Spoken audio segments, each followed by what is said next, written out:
You know, capitalism does this fascinating thing to musicians that are attempting to infiltrate the pop scope, where it markets itself via what is called the event of the spectacle. What that means is, in order to be noticed, you kind of have to exaggerate yourself. You have to exaggerate what it is you do, how you do it. You have to exaggerate your stylistics, your aesthetics, your method. Capitalism does this thing again where truly, to be noticeable, you have to play the role of a caricature. You have to reduce the complexities of who you are to certain easily identifiable things. And again, run with those things and exaggerate them. Case in point, if you are the kind of artist that, broods themselves in this kind of dark, harrowing idea of being from the ghetto, what that does is that it's watered down into quote-unquote gangster rap. So a lot of the parts about growing up in the streets harshly, violently, are just reduced to gun and drug references, because these are the images that excite people, because they elicit this rebellious imagery. And I think a lot of artists get lost in spectacleizing themselves and don't truly learn how to translate more nuance, more of what they are. They reduce themselves so much to a caricature that they trap themselves in that. Not the two artists I'm reviewing right now. They dropped a previous body of work entitled Morph, where they played to this game to a larger extent. Yusuf Tarr played into the idea of being a quote-unquote conscious rapper who grows up in the townships and sees himself as a modern-day bard, eliciting potent poetry for the streets and for the hood. MagOveni plays into this caricature of being the uber-spiritual, mystical producer who sees beat making as a kind of alchemy. So you could easily deduce key features of who both of these men are from their previous body of work, because they did their best to translate what is very complex issues into simple palettes and tones. And I think they were very deliberate when they were creating Morph, because it is such a classic album, because it distills the most important parts of who they are, and thus the important parts of the South African experience in a nutshell through the framework of what they both represent, which is reflection. Morph, in its title, was about transformation. It was about how do we take the turmoil bubbling in our stomachs and turn it into something useful. How are we going to transform into something that is going to lay a positive foundation for times that are very, very uncertain. Their sequel, DOKKODO, is them declaring that after they've played the capitalist game of appearing to people in a way that is easily digestible, they now have the room to thoroughly be as complicated, as nuanced as they are and as they could ever be. And this is where they step into the foray in this moment. To go into some of the philosophical implications of the title, it is an Eastern philosophical idea that ties into this noble loneliness. This idea that is kind of akin to the samurai, or akin to the ancient warrior or guide or monk who learns how to find the whole universe in themselves. Now the irony about this is that it easily takes a village to raise a child. So even in the idea of the individual ego, we know that it is a composite of many elements. But the crucial thing about the idea of DOKKODO is that it hints towards times where capitalism breeds a certain kind of alienation into the air.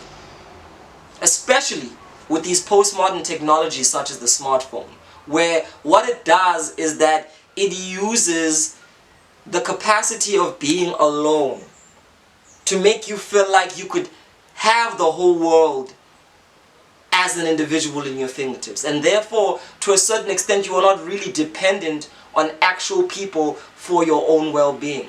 Now, the irony of that was what it does is that it breeds a certain level of crass individualism that is the very same tool that the system uses. Yes, I said the system. I'm about to get all rant and ravey.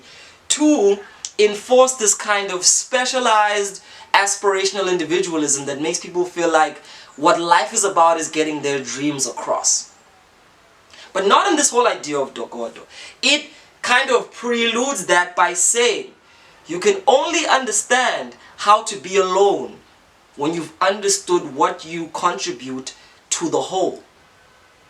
In other words, if you know what you mean in a group of a bunch of people, only then can you distill the essence of who you are when you're reflecting on that in your own personal capacity.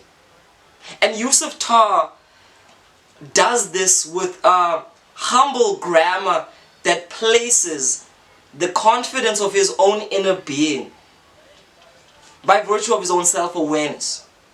An African child, a South African child, who understands the key historical elements that created the circumstances he has to circumnavigate through difficulty.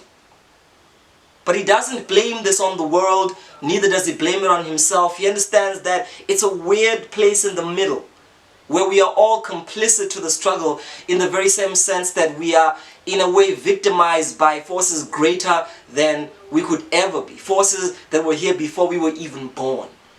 Yusuf Tarr places himself humbly in this vast ocean of politics with a sense of pointed direction, saying that if there's anything that's going to push and glide me towards a poetry of self-awareness, it's going to be, one, rootedness in the indigenous power. And this is where MagOveni comes in. Pretty much as a producer, MagOveni's style, and I'm coining it right now, is what I call decolonial lo-fi rap. Or, to not limit it, he makes decolonial lo-fi music. Because what it is, it's music that doesn't want to clean itself and sanitize itself in order to be acceptable to a commercialized ear. You ever notice how the best songs you hear on the radio or on mass media outlets are the ones that sound all sparkly and ready for a thrust into the club? But there's a sense of running away from the rust, the dirt, the haze of life. And what DOKKODO is sonically is a dirty project. It's very Mad Lib-esque and Dilla-esque in its complete disregard for a kind of mastering style that seeks to make sounds so palatable that it feels like being in a completely white room. I mean that politically and aesthetically. DOKKODO feels like a walk through the townships on a very dusty, windy day, where the heat is abrasive and the sweat of your glands can be felt when it is sticky off of your clothes. It feels like that moment of being thirsty physically, but also thirsting for more. It's a project that is simultaneously discomforting and liberating in its scratchy dirtiness. And I think this is deliberate because MagOveni takes the soothing sounds of quote-unquote lo-fi or this kind of trip-hop influence aesthetic, what many have called an Afrofuturistic lens, by kind of sampling indigenous samples, but he leaves them in a place where they're disjointed, where the polyrhythms dance around, where the djembe drums could be interlacing one moment and they jump up and they introduce themselves to a bellowing horn.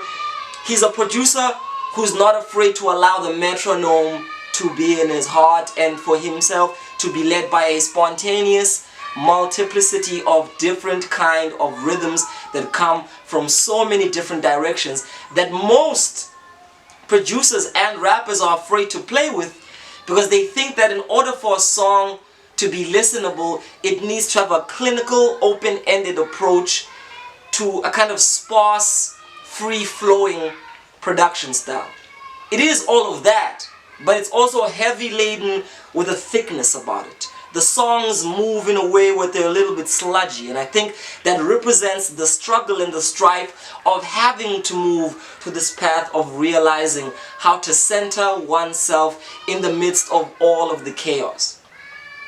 So, as a footnote to that, this impressionist style of production and sculpting textures embraces a dreamy nostalgia about it. MagOveni is also an archivist. He's an archivist in the sense that he makes music with the intentional purpose of telling the story of the past and finding beautiful ways of embedding it in the contemporary framework of his sonic dreamscope.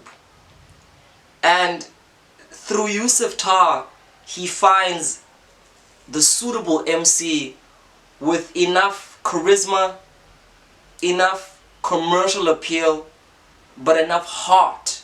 And when I mean heart, I don't just mean like a kind of a sentiment or sentimentality. I'm talking about a real, robust care and affection to the ethics of the music he makes. A lot of rappers be rapping about shit that is really irresponsible. And they have the right to do that, because I mean, it's your life. And talk about it, you know? If you talk about it artistically, that's part of the beautiful journey of your burgeoning. But a lot of rap tends to throw away things that are complicit in inspiring the youth to seek outlets which might not be as healthy as most things. I mean, I'm gonna be frank. Drug bars, gun bars, they're great to listen to, because through the drug raps is a metaphor for how we all need modes of escape. Through the gun raps is a metaphor for how we all just want to turn the pistol back to the man, so to speak, and gain back our agency and our power and our will to act. But too often it's just watered down in pium pium, sniff sniff, fuck fuck. And I think Yusuf Tarr is an MC who's able to embellish himself in the carnal elements of just being a person. He's out there feeling, fighting, fucking, you know, living it out and telling the story in the most poignant way that he can, with a conscience about it. A lot of rappers, a lot of artists act like their music, their art can be separated from a conscience. And that is to say, from the implication of its results in the lives of other people. And this is where the whole debate about whether or not artists should intentionally try to be political about their art, or it is enough to make art solely for the benefit of your own internal reverie and inspiration. This question mark lingers on this project in a way that dissolves it into a kind of open solution that says your inner peace can only be channeled when you understand the most powerful components that can hold you together. The parts of your tradition that can be carried into the future. The parts of your ethics that still work in the contemporary framework of what is considered just and unjust. The parts of your aesthetic that play around with what can be done visually. And so forth and so forth. And this is why Yusuf Tarr and MagOveni represent artists who would be considered futurist. Many times in the past I have used the duality of saying all art can be separated into either historicist and futurist, where the historicists focus mainly on situating themselves within the safety of art that has already been practiced, and the futurist seeks to find these new horizons. MagOveni as a producer pushes towards these new horizons. Yusuf as an MC pushes towards these new horizons. Last note, Morph was a hard kick in the door. Sonically, it had blistering chords that were felt through these very edgy drums. DOKKODO is a contrast because it is embellished in these soft claps which feel like a soothing ritual circle. It's very psychedelic in its percussive choices. MagOveni has really made a project here that is not trying to ingratiate or endear itself to a kind of club hopping vibe. This is a project for internal rumination, for ritualizing our aloneness as a practice of understanding what we are becoming. And for that, I thank both of these artists because they represent the bravery to do this and to do this artistically. I will go on record in saying right now, MagOveni is the most important hip-hop adjacent producer on the whole entire fucking continent. He is singular in the way that he is deliberately using his beat making and his production as a way of emerging with futuristic ideas of the African archive. Yusuf Tarr is right in the fringes of artists who are echoing that sentiment, and I for one am thankful for it. Brrr. Ultimate rating, this one has been an interesting journey. If you've seen the previous review, which we should probably put in the link in the description, I hailed Morph as an instantaneous classic. I've gone back to replay it many a times. I think it is still there if it hasn't grown more in significance. And I think DOKKODO is there to be a footnote to Morph. I think DOKKODO doesn't quite match up to the holistic impenetrability that Morph had. It feels like a soundbite into a moment that Yusuf and MagOveni both wanted the freedom to explore.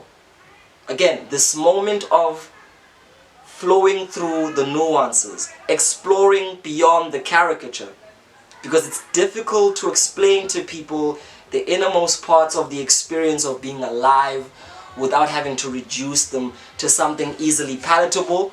They did it with Morph, and they've chosen not to do that this time, as they should. For all the art that seeks to make things more accessible, we need art that seeks to make us comfortable in the complication. Art that is called avant-garde, so to speak. And I think, for me, this is an easy 7 out of 10. It doesn't jump to an 8 or a 9 because it doesn't have the same kind of open, holistic structure. And what I mean by that, it feels monotonous. It feels like one reverie or one slow, dreamy path towards this dialogue that Yusuf and MagOveni are inviting you to have. Whereas Morph felt like an entry into different experiences, opening different hyperlinks and portals that introduce you to a multiplicity of issues around the idea of transformation. So, VJ the brother from the ancient mother signing out. My last note on this is, I pray that MagOveni